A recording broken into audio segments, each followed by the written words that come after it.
Welcome to artworkexplained.com.au.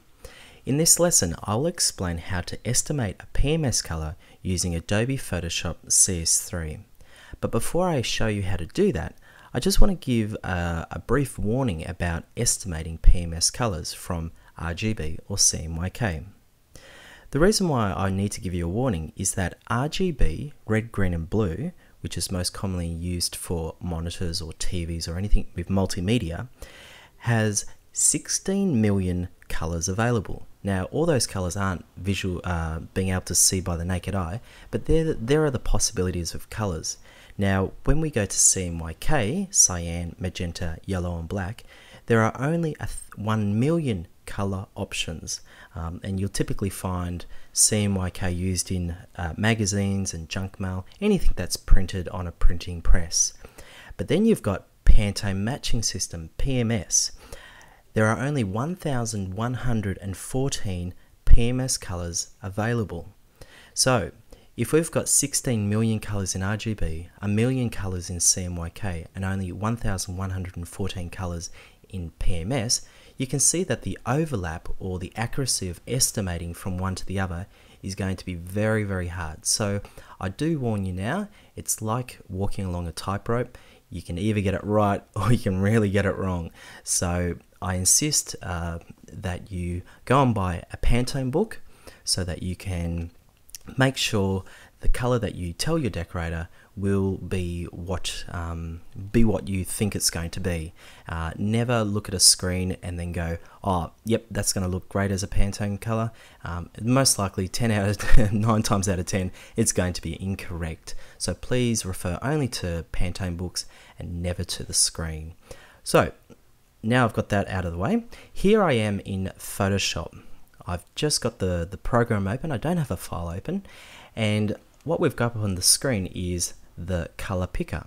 How I got that was just by clicking on the this fill color, and at the moment the green has got a value of 102, 188 and 41, and the CMYK is 64, 0, 100 and 0.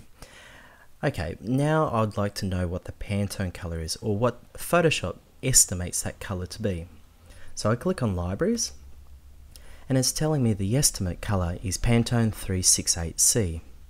Please make sure you are in C mode, and to triple check that, you just click here and make sure Pantone solid coated is selected.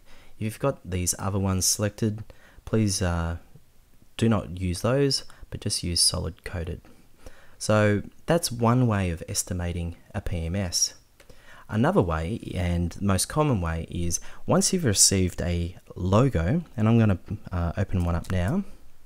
Here's a RGB supplied logo example, low res raster. So in other words, it's a bitmap image, and and another way of saying it's a JPEG. So I'm just going to press open, and it's very low res. So go up to image, and I can show you how low it is. It's only nearly 3 centimeters wide by 3.5-ish high, and 72 dots per inch. So that's really low. So it's typical logo found off the internet. So I press OK. Let's zoom up because we want to get an accurate reading off a solid part of the logo. So I'm just going to press Command plus, and as you can see, all these little pixels tell me that it is in fact a raster image. It's a JPEG file. So what you need to do to estimate this orange and this purple, because I want to well, I've got the file already redrawn, but I want to estimate and change the vector artwork that I've redrawn in Illustrator to these two spot colors. So go over to your eyedropper, which I've already selected, and let's start with the orange. So as I said before, click on a large area of the solid color with your eyedropper, and notice straight away this fill color has changed to orange. So just like before, we just click it once. It tells us RGB, CMYK, but what we're after is the color libraries. And this tells me it's Pantone 1665C, and that's well, I don't know if that's correct or not, but that's what it's telling me. So I'm just going to move this to the side, and while we're in this mode, I can also select the purple. So I just need to remember 1665 for when I go back to Illustrator and apply that color. And let's click on the purple, and that tells me it's 526C. So that's the estimate. I don't know if that's right or wrong, but that's given me the closest estimate. So I'm just going to go cancel, and just a warning, if I was to say select a sample up here, notice how the color is not as bright as it is down there. So I'll just click on there and I'll show you what the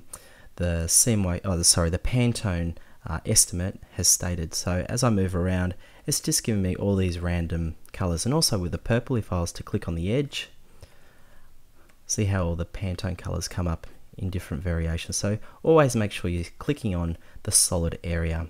So 1665 and 526C.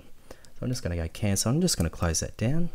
Now let's go into Illustrator, and here we have the vector artwork. I'm just going to zoom up and I'll just show you once again. See how the edges are really nice and sharp. This has been redrawn and no longer those little pixels applied to vector artwork. It's nice and sharp, and it's also scalable. So if I was to select the artwork and scale it down, it's still nice and clean, but if I enlarge it, it's still nice and clean. So let's apply the Pantone colors to this logo. So the outer circle is Pantone. I'll just bring up my Pantone charts, go down to swatch libraries, color book, solid coded. Now I need to type the number in, so I just click this down arrow, show find field, and I'll type in 1665. So it's highlighted that color. I now click it to yes. I've also noticed that I've got a black stroke here. I might just let's see what value it is. Well, let's apply that color to that as well, and I'll just go click. So that one's done, and the other part of the logo, which is orange, is the word example. So I'll just click on orange on the word example. I'm going to apply both to the stroke and to the fill that color.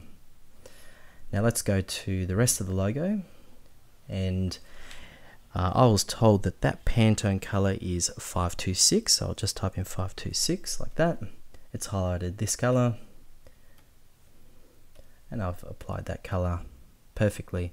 And then for the square, purple, likewise. So that's there you go. That's how you apply the estimated Pantone colors to a vector artwork. And I'll just close all these down so we can have a look at the logo a little bit better.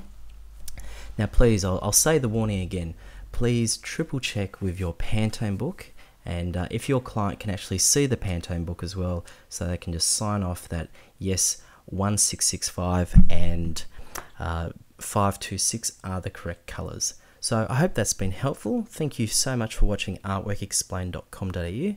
I look forward to teaching more things about artwork topics that affect the promo industry. Have a great day. Bye now.